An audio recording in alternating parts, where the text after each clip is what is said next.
વંદે માતરમ વિદ્યાર્થી મિત્રો, આજના આપણા ઓનલાઈન ક્લાસમાં હું આપ સૌ વિદ્યાર્થી મિત્રોનું હાર્દિક સ્વાગત કરું છું. વિષય હિન્દી કક્ષાનો, અને આપણે સમજી રહ્યા હતા ગ્રામરનું રિવિઝન. તો આપણે ભાવવાચક સંજ્ઞાઓ વિશેની સમજ લઈ લીધી હતી. તો આજે આપણે વિશેષણ અને કર્તૃવાચક સંજ્ઞા બંને વિશેની સમજ ફરીથી રિવાઇઝ કરીશું. તો ચાલો વિદ્યાર્થી મિત્રો, તમે તમારું પાઠ્યપુસ્તક લઈ અને તૈયાર થઈ જાઓ. તો વિદ્યાર્થી મિત્રો, અહીંયા આપણે જોઈએ છે કે વિશેષણ શું છે. તો કે વિશેષણનો સામાન્ય અર્થ છે વિશેષતાવાચક શબ્દ. प्रत्येक प्राणी, वस्तु या स्थान की कोई न कोई विशेषता होती है. जैसे कोई मनुष्य अच्छा या बुरा, काला या गोरा, ऊंचा या ठींगना, पढ़ा या लिखा या फिर अनपढ़ होता है.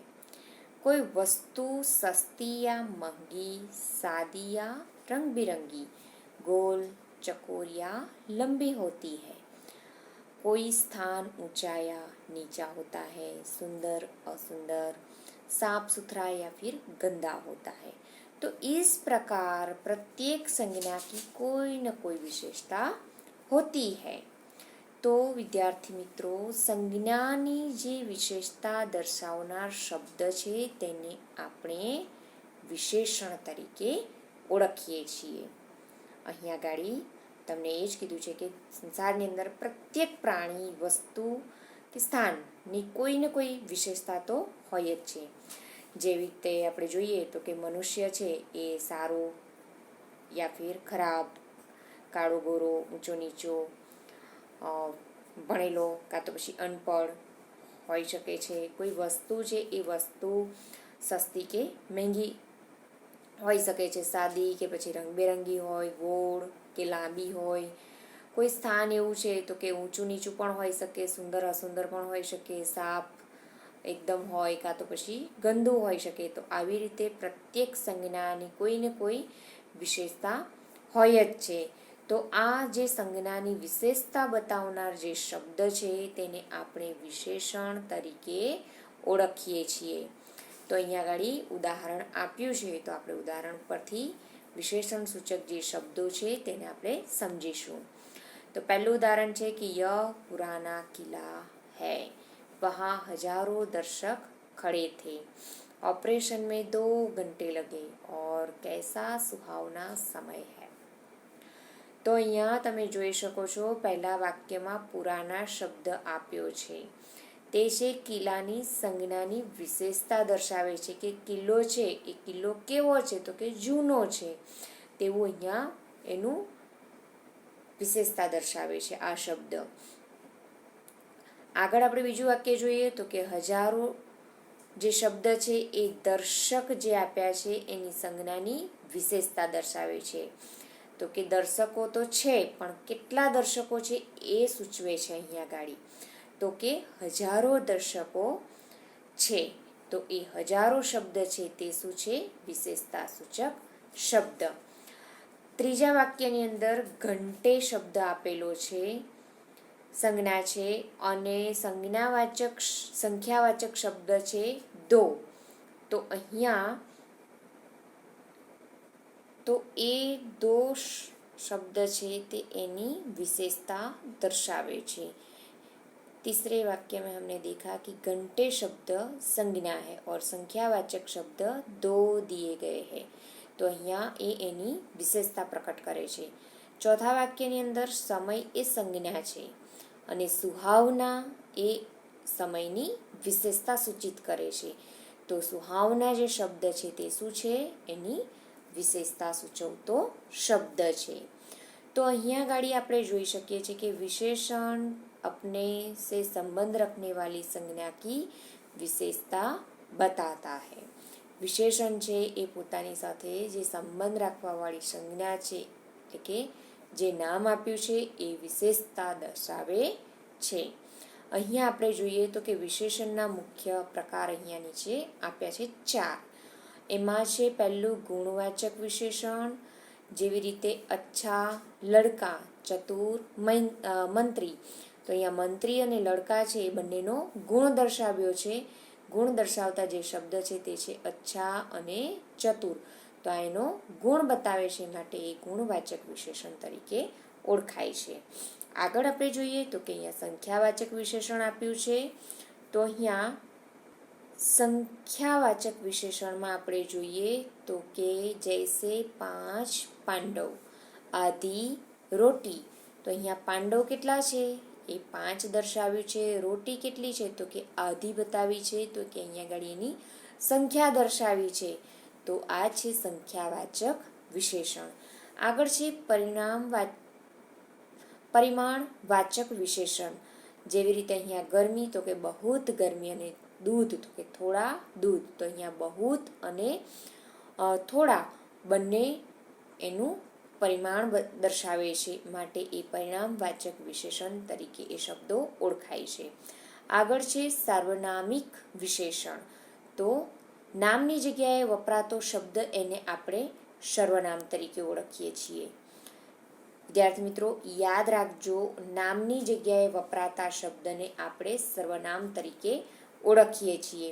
તો અહીંયા ગાડી સાર્વનામિક વિશેષણ આપ્યું છે. તો કે લડકા, ની આગળ લખ્યું છે ય, અને બાત તો કોઈ બાત. વ્યક્તિ તો આગળ લખ્યું છે કોણ, કોઈ, અને ય આ શું છે સર્વનામ આપેલા છે. તો અહીંયા ગાડી યહ લડકા, લડકાની વિશેષતા દર્શાવતો શબ્દ છે ય, તો એ છે સાર્વનામિક શબ્દ. એને સર્વનામિક વિશેષણ તરીકે ઓળખવામાં આવે છે. તો આગળ જોઈએ આપણે તો કે કુછ વિશેષણ વિકારી હોતે हैं, लिंग और वचन के अनुसार विशेषण इन विशेषण शब्द में विकार अर्थात परिवर्तन होता है, जैसे प्यारा और प्यारे, रंगीला रंगीले, प्यारी प्यारिया, रंगीली रंगीलिया.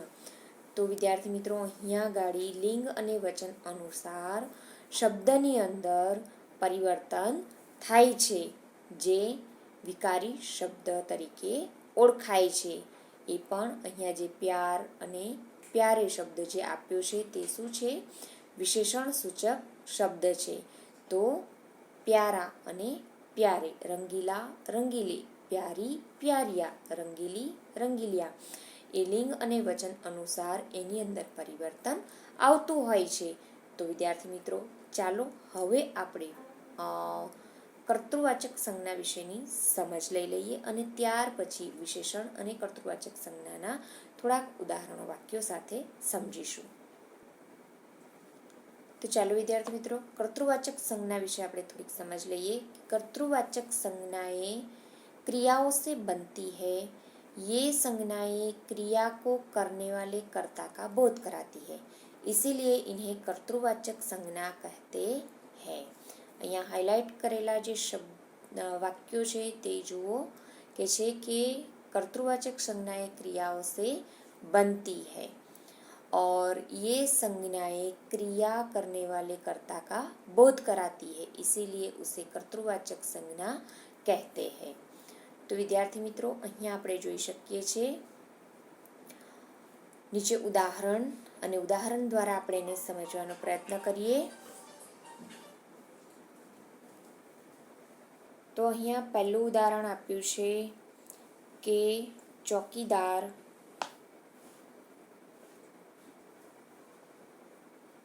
रामदास चौकी करता है, रामदास चौकीदार है. बीजू उदाहरण है वह किसी को निंदा वह हिंसा की निंदा करता है और वह हिंसा का निंदक है. આગળનું છે શ્રીમતી સરિતા અધ્યાપન કાર્ય કરતી है. શ્રીમતી સરિતા અધ્યાપિકા है. તો આપણે અહીંયા જોઈ શકીએ છીએ કે અહીંયા વાક્યોની અંદર શબ્દ સમૂહ चौकी करता है और शब्द चौकीदार पर ध्यान दीजिए कि चौकी करना एक कार्य है. जो व्यक्ति चौकी करता है उसे चौकीदार कहते हैं. બીજા વાક્યની અંદર આપણે જોયું તો કે છે કે મેં શબ્દ સમૂહ નિંદા કરતા है આપ્યું છે, અને બીજો શબ્દ આપ્યો છે નિંદક. दोनों का अर्थ एक ही है. जो व्यक्ति निंदा करता है उसे निंदक कहते हैं। એવી જ રીતે આપણે આગળ જોઈએ તો અહીંયા આપણે જોઈએ તો કે છે કે પહેલા वाक्य अंदर शब्द समूह अध्यापन कार्य करती है और दूसरे वाक्य में शब्द दिया है अध्यापिका, वो समान अर्थी ही है, समान अर्थ देने वाला शब्द है। जो महिला अध्यापन कार्य करती है उसे अध्यापिका कहते हैं और पुरुष अध्यापन कार्य करता हो तो उसे अध्यापक कहा जाता है। आगे हम देखें तो के चौकीदार, निंदक और अध्यापिका संज्ञाएं क्रिया करने वाले अर्थात कर्ता का बोध कराती है, इसीलिए उसे कर्तृवाचक संज्ञा कहते हैं। આગળ તમે અહીંયા જોઈ શકો છો હાઇલાઇટ કરેલું વાક્ય તો કે છે કે કર્તૃવાચક સંજ્ઞા वास्तव में शब्द समूह के लिए एक शब्द का ही रूप है। कर्तृवाचक संज्ञा वास्तव में शब्द समूह के लिए एक शब्द का ही रूप है। तो यहाँ प्रशंसा करने वाला उसे हम प्रशंसक कहते हैं, शासन करने वाला उसे शासक कहते हैं, जो उपासना करता हो उसे उपासक कहते हैं और जो खेल खेलता हो उसे हम खिलाड़ी कहते हैं। तो चलिए आगे हम कर्तृवाचक संज्ञाओं का निर्माण कैसे होता है उसकी समझ लेते हैं। कर्तृवाचक संज्ञा प्रायः संज्ञा या क्रिया से बनाई जाती है। कर्तृवाचक संज्ञा बनाने के लिए शब्द में प्रत्यय लगाए जाते हैं। क्या लगाए जाते हैं? प्रत्यय। जो शब्द के पीछे शब्दांश लगाए जाते हैं उसे हम प्रत्यय कहते हैं। तो चलिए हम देखते हैं उसका उदाहरण। ताड़ी के साथ बाज शब्द को लगाते हैं तो ताड़ी बाज शब्द बनता है। पथ के साथ ईक तो पथिक शब्द बनेगा। सेवा के साथ अक तो सेवक शब्द बनता है। ऐसे ही अध्यापन के साथ अक आएगा तो अध्यापक शब्द बनेगा। चर्म के साथ आर तो चमार शब्द बनता है। भीख के साथ आरी शब्द लगाने से भिखारी शब्द बनता है। तो विद्यार्थी मित्रों आ प्रमाणे कर्तृवाचक संज्ञाना शब्दों निर्माण थतुं होय छे। तो चालो आपणे थोड़ाक एना उदाहरणों पण जोई लईए। कर्तृवाचक संज्ञा बनाने वाले कुछ महत्वपूर्ण प्रत्यय उदाहरण के साथ यहाँ पे दिए गए हैं। पहले प्रत्यय दिया है, उसके बाद मूल शब्द दिया है और उसके बाद वो दोनों को एक करने से कर्तृवाचक संज्ञा बनती है, उसका शब्द दिया गया है यहाँ पे। तो विद्यार्थी मित्रों અહીંયા જુઓ અક પ્રત્યય આપ્યો છે તો સેવાની સાથે અક પ્રત્યય લાગશે તો સેવા વત્તા અક બરાબર શું બને છે? સેવક શબ્દ બને છે। એવી જ રીતે બાધાનો બાધક બનશે, દર્શનનું દર્શક થાય છે। रक्षण वत्ता अक तो रक्षक शब्द बनશે। परीक्षा वत्ता अक तो परीक्षक शब्द बने छे। एवी ज रीते धर प्रत्यय आप्यो छे तो अहींया गिरीनी साथे धर शब्द उमेराशे, प्रत्यय उमेराशे तो गिरिधर शब्द बने छे। मुरली मुरलीधर, हल हलधर।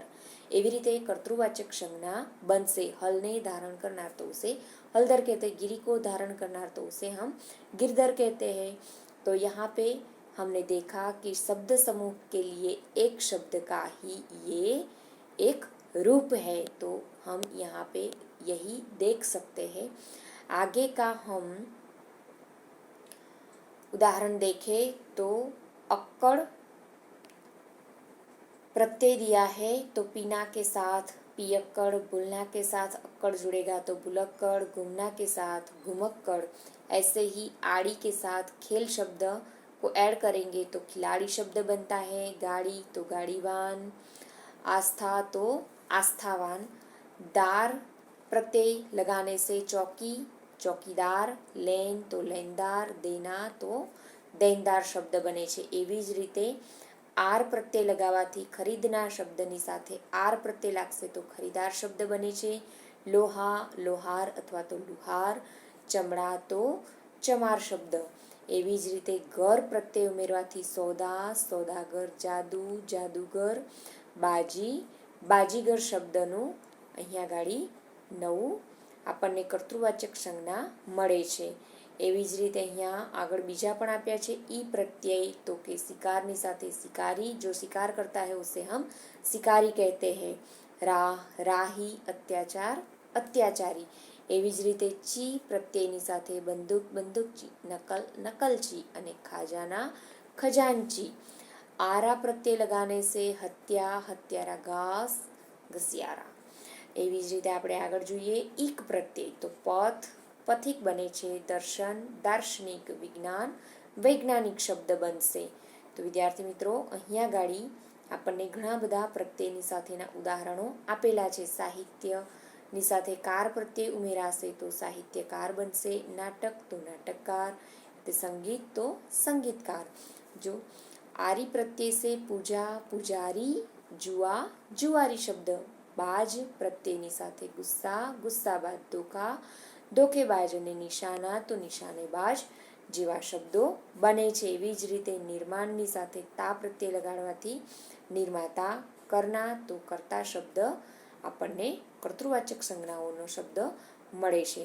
તો વિદ્યાર્થી મિત્રો અહીંયા ગાડી આ હતા કર્તૃવાચક સંજ્ઞાના શબ્દો કે કર્તૃવાચક સંજ્ઞાના શબ્દો કેવી રીતે બને છે તેનું આપણે ઉદાહરણ સાથે અહીંયા જોયું અને સમજ્યા કે કર્તૃવાચક સંજ્ઞાની પાછળ જે મૂળ શબ્દ આપેલો છે એની પાછળ પ્રત્યય લગાવીશું ત્યારે આપણને કર્તૃવાચક સંજ્ઞાનો નવો શબ્દ આપણને મળે છે।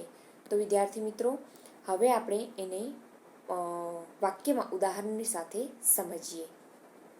તો ચાલો વિદ્યાર્થી મિત્રો હવે આપણે જોઈએ વિશેષણ વાક્યમાંથી શોધીને લખવાનું છે।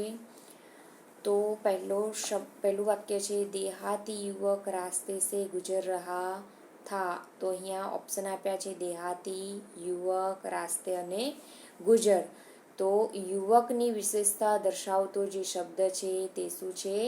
દેહાતી। તો એનો જવાબ શું આવશે અહીંયા? દેહાતી। पीड़ा का अनुभव तो बहादुर लोगों को भी करना पड़ता है। તો અહીંયા ગાડી કોની વાત કરવામાં આવી છે? લોગોની, પણ લોક કેવા છે? તો કે બહાદુર। તો અહીંયા જે બહાદુર શબ્દ છે તે શું છે?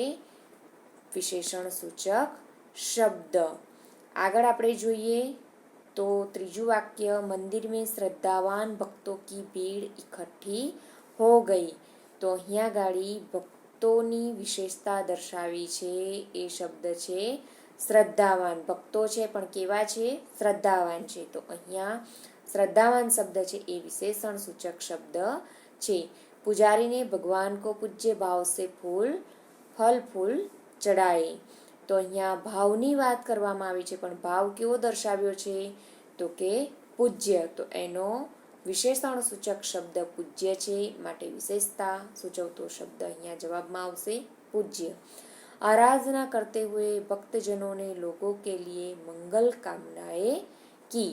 તો અહીંયા ગાડી ભક્તોની વાત કરવામાં આવી છે। ભક્તજનોને लोगों के लिए कैसी कामनाएं की? તો કે મંગલ કામનાએ કી। તો અહીંયા ગાડી આપણે જોઈએ તો મંગલ શબ્દ છે તે વિશેષણ સૂચક શબ્દ છે। તો આગળ આપણે જોઈએ બીજું ઉદાહરણ।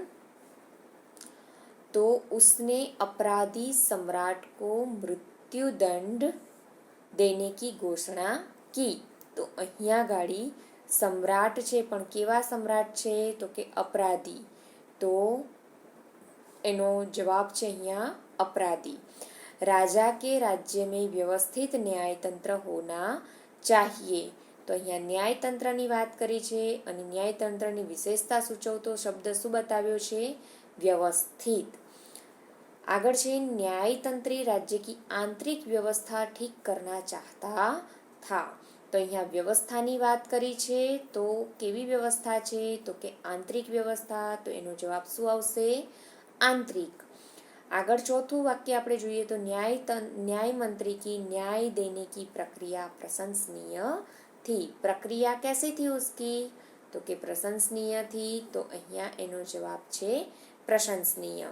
તો વિદ્યાર્થી મિત્રો આ પ્રમાણે તમારે વાક્યમાંથી વિશેષણ સૂચક શબ્દો શોધીને લખવાના હોય છે। ચાલો હવે આપણે થોડાક કર્તૃવાચક સંજ્ઞા વિશેના વાક્યો પણ જોઈ લઈએ। તો પહેલું છે અહીંયા કવિ, સત્ય, શિવ, और सुंदर के आराधक है। તો અહીંયા ગાડી આપણે કર્તા જે છે તેને શોધવાનો છે. આજે સત્ય, શિવ અને સુંદરના કોણ છે? આરાધક. અક પ્રત્યય લાગ્યો છે અહીંયા, માટે આરાધક શબ્દ છે, કર્તૃવાચક સંજ્ઞાનો શબ્દ છે. दुर्बलों के रक्षक साहस करने वाले लोग होते हैं. તો અહીંયા અક પ્રત્યય લગાડવામાં આવ્યો છે. રક્ષક, રક્ષણ કરનાર, એને આપણે રક્ષક કહીએ છીએ. તો આ જે શબ્દ છે તે કર્તૃવાચક સંજ્ઞાનો છે. આગળ આપણે જોઈએ તો કે હમ ચાહતે કે સબ એક દૂસરે કે હિતૈષી બને. તો અહીંયા જે શબ્દ આપ્યો છે હિતૈષી તે છે. તો અહીંયા હિતૈષી શબ્દ કર્તૃવાચક સંજ્ઞાનો છે. આગળ આપણે જોઈએ તો કે હમ સબ મનુષ્યતા કે પુજારી બને તભી ધરતી પર સ્વર્ગ ઉતરેગા. તો અહીંયા આપણે જોઈએ તો કે પુજારી શબ્દ જે છે, પૂજા વત્તા રી, ઈ પ્રત્યે લગાડવામાં આવ્યો છે, માટે આ જે છે તે કર્તૃવાચક સંજ્ઞાનો શબ્દ છે. તો વિદ્યાર્થી મિત્રો, આ જ પ્રમાણે તમારે અહીંયા બીજા વાક્યો જે આપેલા છે તેમાંથી કર્તૃવાચક સંજ્ઞાના શબ્દો ઓળખવાના છે. તો ચાલો ફરી આપણે થોડાક વાક્યો જોઈ લઈએ. સમ્રાટ ને પહેરેદાર કો મારને કા કારણ બતાયા. તો પહેરેદાર એ કર્તૃવાચક સંજ્ઞા છે. ન્યાય મંત્રી શિશુપાલ સમ્રાટ અશોક કે સેવક थे. તો આ સેવક શબ્દ છે તે કર્તૃવાચક છે. મંત્રી મહોદય સ્વયં નિર્ણાયક નહીં हो सकते थे. અને વહ सम्राट के सामने राजमुद्रा वापस लेने के लिए प्रार्थी बनकर खड़ा था. તો આ જે પ્રાર્થી શબ્દ છે તે એનો કર્તૃવાચક છે. उसने मूर्तिकार को बुलाकर सोने की मूर्ति बनवाई. તો મૂર્તિકાર જે શબ્દ છે તે કર્તૃવાચક સંજ્ઞાનો છે. તો વિદ્યાર્થી મિત્રો, આ પ્રમાણે તમારે કર્તૃવાચક સંજ્ઞાના શબ્દો શોધવાના હોય છે. અને વિશેષણ, ભાવવાચક આવી રીતે વાક્ય આપેલા હોય તો વાક્ય પરથી તમારે શબ્દો શોધીને લખવાના હોય છે. તો વિદ્યાર્થી મિત્રો, આ તમને જે સમજ આપી છે તે ફરીથી તમારે એક વખત રિવાઇઝ કરવાની છે અને પરીક્ષા માટે તૈયારી પણ કરવાની છે. તમારી પરીક્ષામાં 1-2 માર્ક્સના આ પ્રમાણેના પ્રશ્નો પૂછાતા હોય છે. તો વિદ્યાર્થી મિત્રો, ફરીથી નવા રિવિઝન સાથે મળીશું. Have a nice day. Vande Mataram.